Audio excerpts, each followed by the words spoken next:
we pulled up some statistics and stuff here for you guys. All right, so I'm just going to start off with a couple of questions for you guys. I know you're going to have questions for me, and that is totally fine. But does everybody like the ID channel? Does anybody watch the ID channel? Everybody like those shows where, you know, you see the coroner come out with their big kit and they're like, they died at approximately 9:27 and this is what happened. I don't do that. There's no way for us to be able to do that.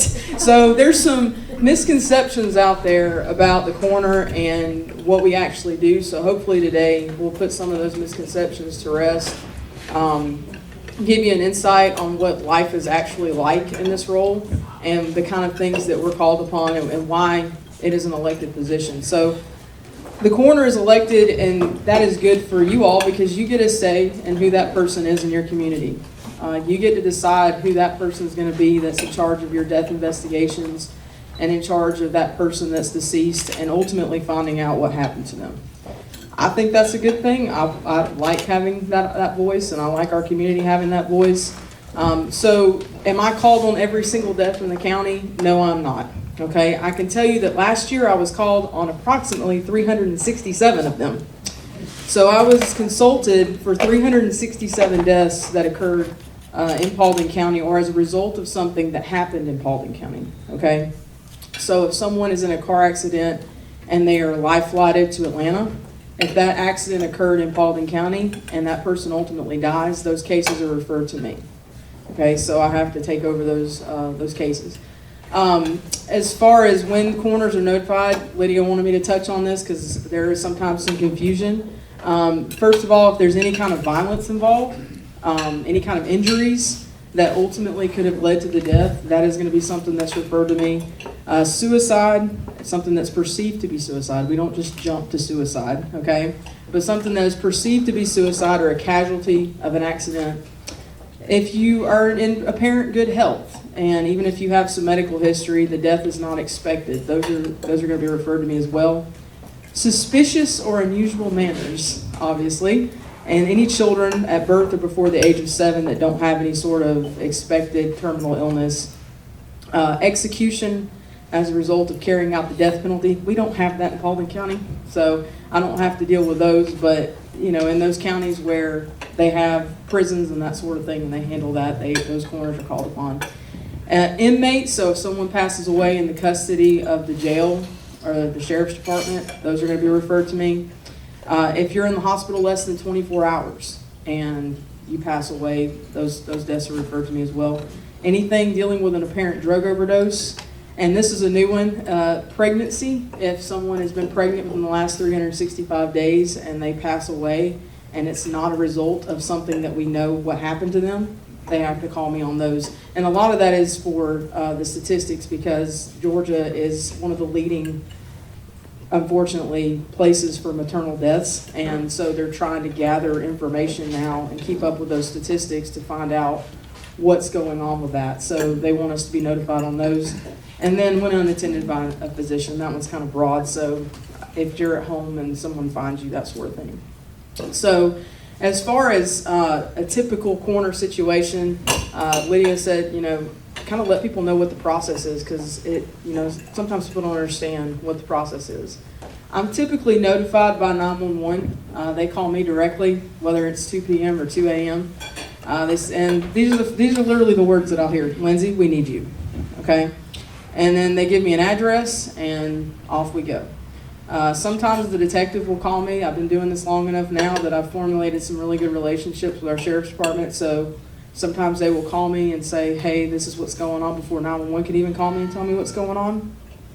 And sometimes the family, if they know me, will call me and say, Lindsey, this is so-and-so, and you probably haven't heard yet, but this is what's going on. So I'm not a first responder, so, you know, we're not really classified. We're like the last responder. So we're not emergency crews and things like that. So, you know, we're coming from home. We're coming from the ball field. We're coming from, you know, church and the store and everywhere else. We don't have vehicles with lights and things like that. So we get out to the scene and we do the best we can on that.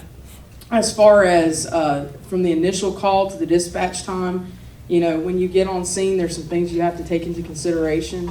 I can't just go in there and start moving everything and doing that. There's a process to this, and some of the people that have had law enforcement experience, me and Jim were talking about it earlier, that's a very tedious situation. So you have to really take into account that we always treat everything like it's a homicide, even if they're 85 and they've got everything in the world wrong with them. I'd rather be wrong, or right about that, or than be wrong about it, if that makes sense. So, you can't go in there just kind of opening up stuff and doing stuff. There's a process to it. The sheriff's department has to get their pictures. A call can take anywhere from 1 to 4 or 5 hours. It just depends on what's going on and what the situation is. But collecting that information, collecting medical history, talking to the family, handling volatile situations. I've often said that I could probably be a hostage negotiator after this, because there's a lot of emotions when somebody's passed away, and you have to, be able to handle that and talk to people and kind of talk people down some, especially when there's kids involved. Unfortunately, we've had a lot of suicides, and over the years, I know that in the thing that Lydia sent out, she said I was going to touch on this. First of all, one suicide is one too many. It's just one too many. The youngest person I've ever had that committed suicide was 11 years old in Paulding County. And the reason for that was, so trivial. Got in trouble with mom.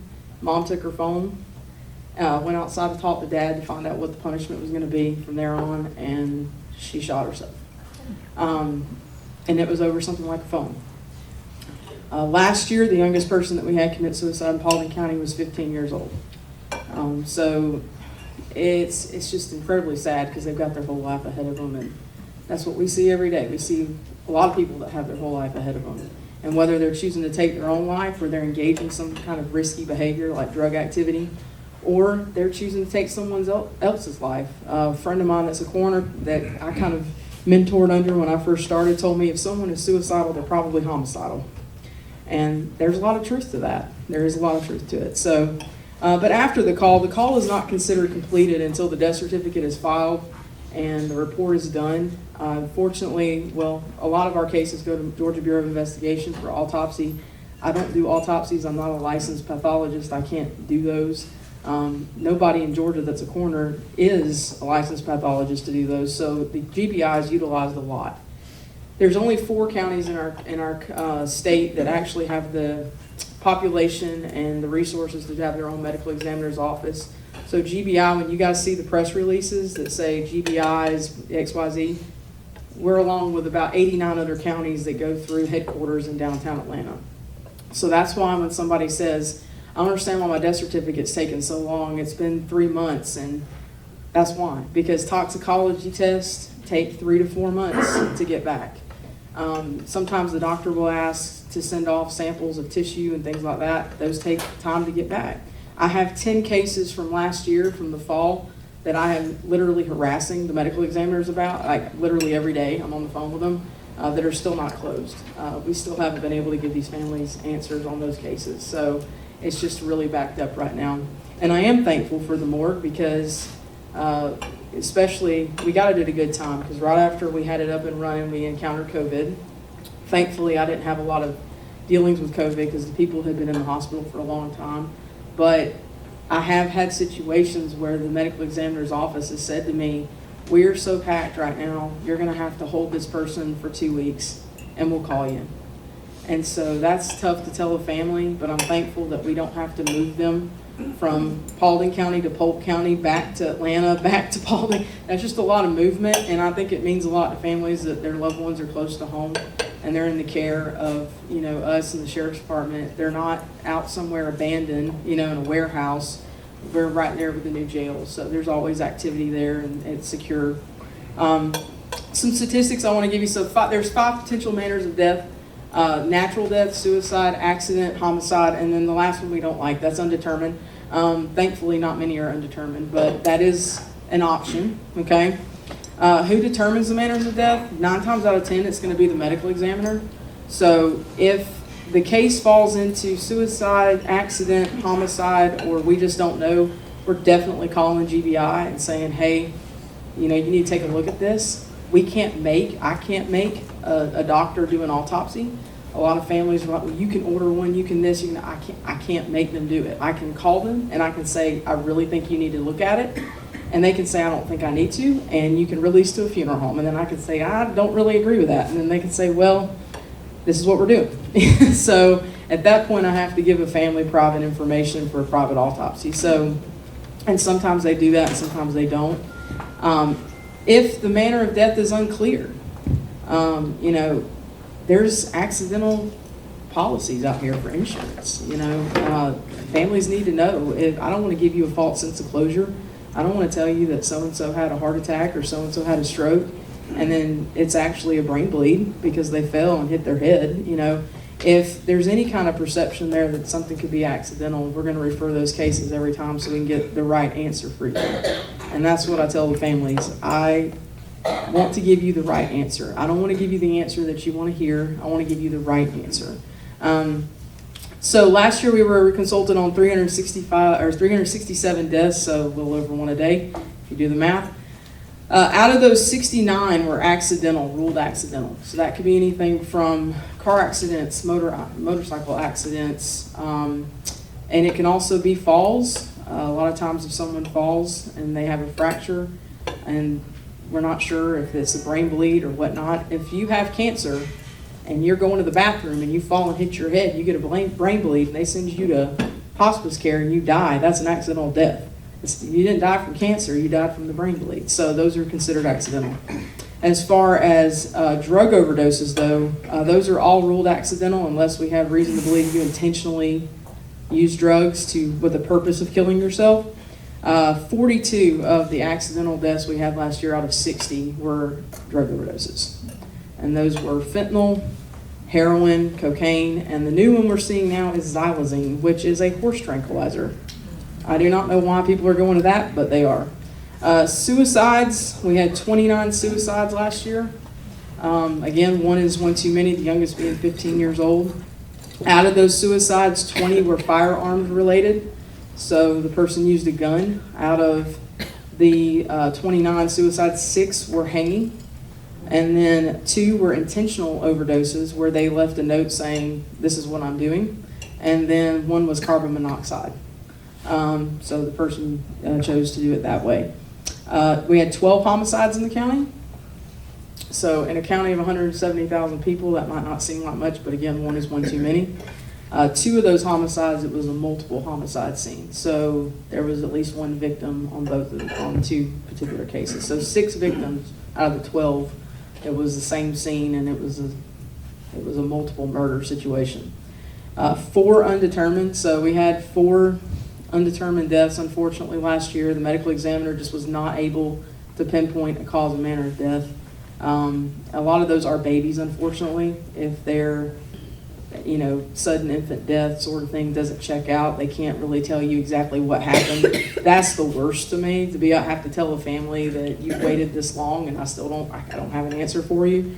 And then 10 are still out, like I said. So that's just some intel for you from 2022. So far this year, I've had 96 calls on deaths relating to Paulding County. So we're not even halfway through the year and we're already at 96. I would tell you that drugs are definitely a problem. It's here. It's in Paulding County and it's not going away. It's getting worse. People that you would not even guess. I mean, you think of kids are the ones that are dabbling in drugs, and they are.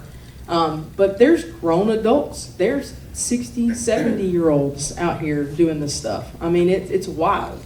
And, the kids get this talk. I tell Jeff all the time, take care of yourself, because, I had 243 natural deaths. Take your blood pressure pills, all right? Don't think you know more than the doctor. Go get checked out if you think something's wrong, that kind of stuff. But, I think people say, that's got to be a really hard thing to do. And it is. It's not an easy job. I mean, there's a lot. There's a lot of stuff that happens. And a couple of weeks ago, I had 2 car accidents. And it was rough. It was really rough. One was 20 years old, and having to hear those people cry and, jump up at you and no, you're lying to me. And That's just really hard. It's really hard. And, you know, I would tell you that it's hard when it's not preventable, but it's worse when it's preventable.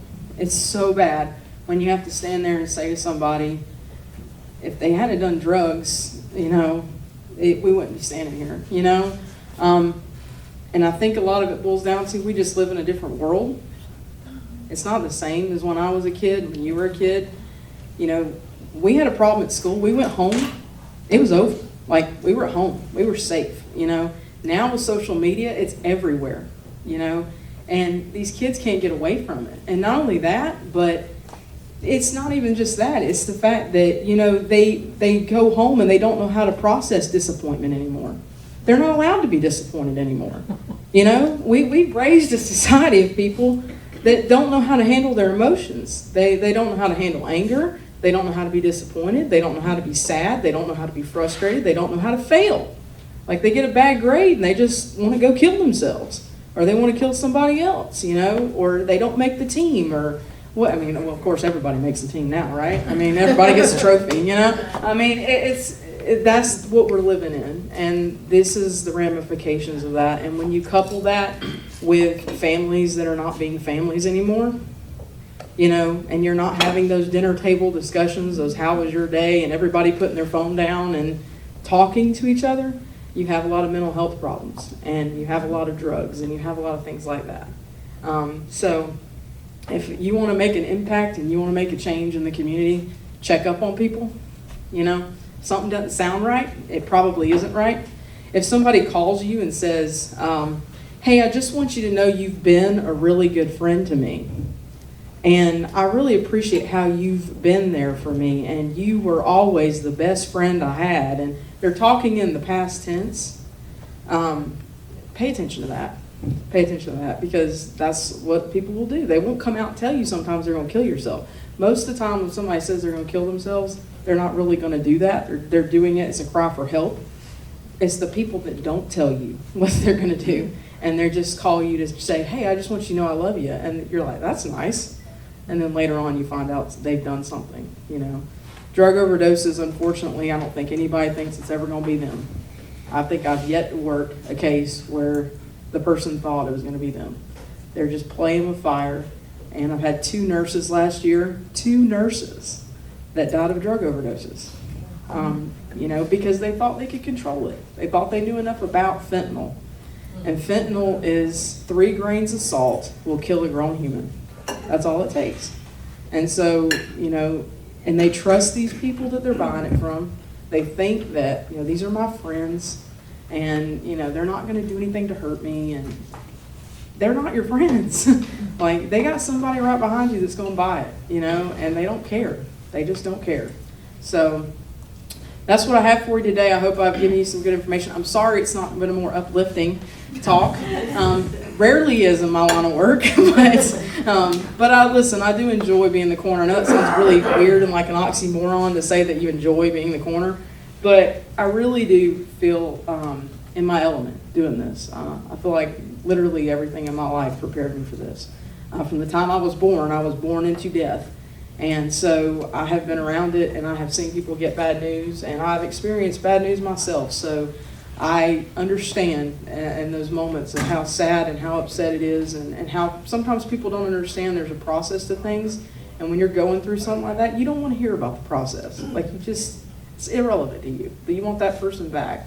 But I do try to do a really good job in what I do. I do want to do the best job I can for Paulding County. When I go places in other counties, I hear good things, so I think we're doing pretty good. As far as the new stuff that we're doing, I know she mentioned the morgue. We still have the morgue. We're not going to let it go. But I did actually get us on an online digital reporting system as well. So there's actually a database now for us to report our corner cases that is linked up to GBI, linked up to the DA's office, and all these other institutions that these corner reports actually matter in.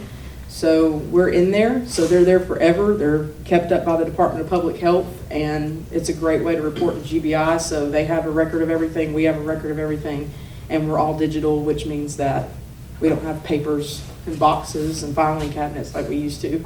So, so we're excited about that. So